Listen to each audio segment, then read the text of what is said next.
What's going on, my friends? I wanted to get on and talk a little bit more real quick about Composer Catalog. If you didn't hear me talk about that, I talked about it in a prior video. I talk about really cool tools at our fingertips, things that we have in technology. I guess I could talk about it further. There is a composer by the name of Keith LeBrant. Michael over there at Taxi talks about him a lot, and I mentioned that on a side notice. You don't have to be a member of Taxi or that, but follow that channel, Taxi TV. I'm amazed as to how educational it is. Go back and watch Michael Lascaux's videos. He is a really big advocate of educating you about the music business and what to and not to do. And you don't have to like their business model or subscribe to them or do the pay for play. But it really does. Their road rally is very educational. I'm impressed with that. I really am. Even John Fulford even talks about it. John Fulford, go watch some of his older videos. He's talking about NFTs a lot lately. I love old John. He's a good egg, man. I've seen John at the conferences. He's a good guy. He really is. He is a very successful composer in this business and does a little side publishing of his own. John's a good guy. But the guy who developed Composer Catalog is Keith LeBrant, Lubrant, Keith. It's composercatalog.com. And even if you're new in this business, I suggest you get this and start entering your tracks, because you can enter all the information. And listen, there are videos on how to walk this through. If you go to that, he's got Venmo videos that are on his site. He's walking you through what it'll do. He's showcasing this much better than I could. But I'm not being paid to endorse this. I paid for this. I think I got a discount being at the road rally. I went is the online this year. I didn't go. Usually it's in Los Angeles each year around November. But I wanted to see what it was all about. And I still would love to go to an in-person one, because they say it's pretty cool. You get FaceTime with a lot of these people, just like you do the Production Music Conference, my friends. I've hammered that home till I'm blue in the face. But there are the reports that you print out, and the detail is so cool.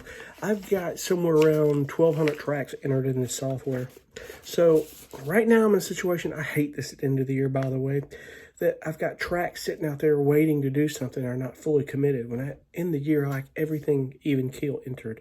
Start fresh in the new year. But they're in limbo for a good reason. I got 30 tracks that are with a big publisher that I met at the conference. Just a company called Megatracks. Not an easy company to get with, but I'm impressed that I got an email saying that they love the tracks. I had 30 of them. This is the value of having music on the side when you go to these music conferences. Seriously, have your business card and have music. We're talking about new music you have committed to no one. Don't have it to anybody else. And just let them know, I've got it ready to go. I'm the sole composer. Exclusive to you. If you meet somebody at the conference you want to get music to. This was a situation where I was at a round table with these guys, and when they say send an email to them, send it. Don't not do it. You just don't know. I'll be honest, I ain't think the guy was even going to listen to this stuff. It's such a big outfit, and this is a company that deals strictly just with labels, kind of like APM and Universal does, and BMG does, and Spirit Production Music does. You get the idea. And much to my amazement. So I've got those waiting, because he's like, we're going to get with the team first of the year, see what we're going to do on that deal. But then I got a few others that 4 of them I've pitched over to another library. And a few others I just committed. Thank goodness on that. And it's just, some of them are side tracks that I'm putting in a side pile that I'm going to pitch to another publisher. It's a never-ending cycle, and a good one at that, I'll tell you. I got to do my, 1,000 points of light, never-ending cycle. It's a good thing, don't you know? Yeah. But anyway, I don't know if it can show this, but, I can print a report of tracks that are not signed. You can print the one that are all signed. You can print reports of a publisher inventory. It'll tell you everything you got with a particular publisher. This is why it's good to make sure you have the publisher in there, the terms of that publisher. You have to make sure what genre, I've got the length, the key, the BPM, the date entered, and the date you modified it.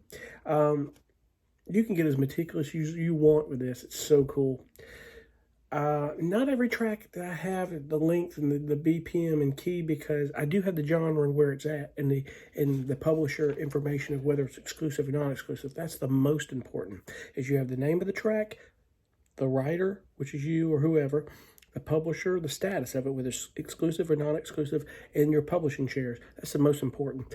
I had so many tracks that not every one of them I had time to enter all that stuff. Now, that's not to say that eventually I can't go back and enter that stuff.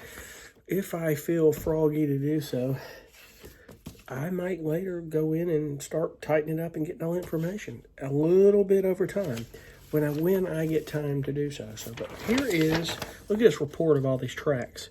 And I'm going to zoom in here. I want to show you. It's kind of hard to tell, but you see where it says not signed. It looks kind of cool. If you look at composer catalog up top, I think you can customize that, but I'm not so sure on that deal. But I do know this might be backwards. I'm sorry. But if you look at your track name there, it says it's an instrumental, which you want to list the type, definitely that. There's the genre, garage rock.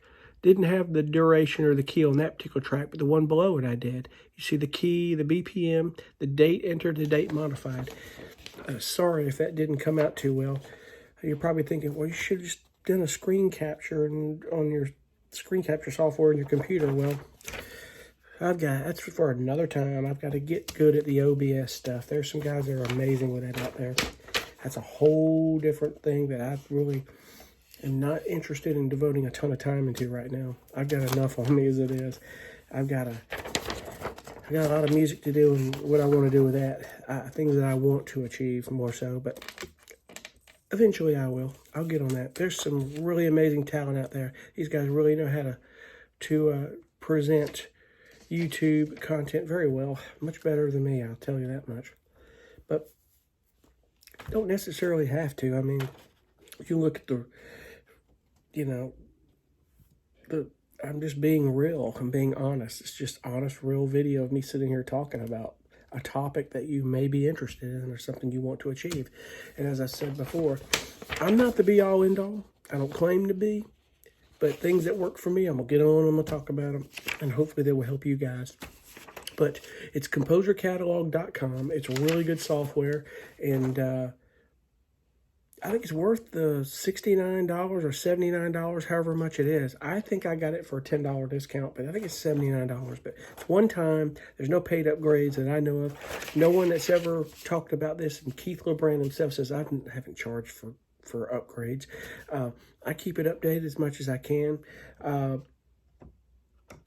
I've emailed him to try to communicate with him. That's the only downfall is that when you email him from the website, he doesn't get back to you as quick, or I don't know if he just doesn't check that email but twice a year.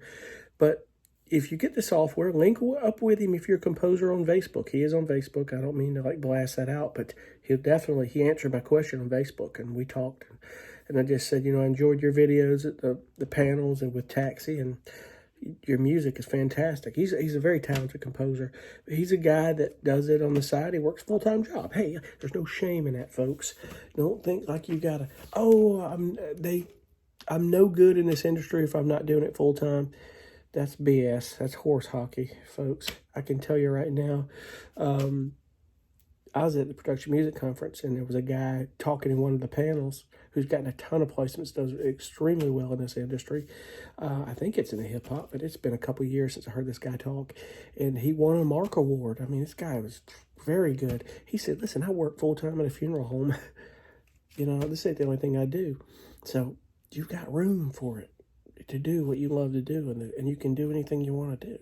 And I think that's cool. So anyway, I'm going to get off here. I've got some things I need to get done, but I want to get on and talk more and more about things as it comes to mind. But Composer Catalog, my friends, it's a great tool. I don't know what rock I've been under since this guy's developed this, but I'm out from under it now, and I'm making it happen, or the best I can at least. Anyway, be cool, and I will talk to you guys soon. Thank you so much for watching.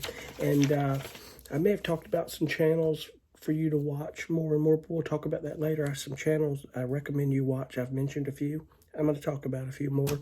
I think these guys have helped me tremendously, and regardless of anybody's opinion, they were a tremendous help. It's like, you may not like them, but their tips and tricks and their education works because they're in this industry, they're successful at it, and these are the people you need to follow if you're going to be successful in this business. Follow them, learn from them, and focus and make it happen. You got to make it happen. It's not going to come to you. It's the only way it's going to happen in this business. Anyway, I'm off. Thank you so much. Have a great one. Bye.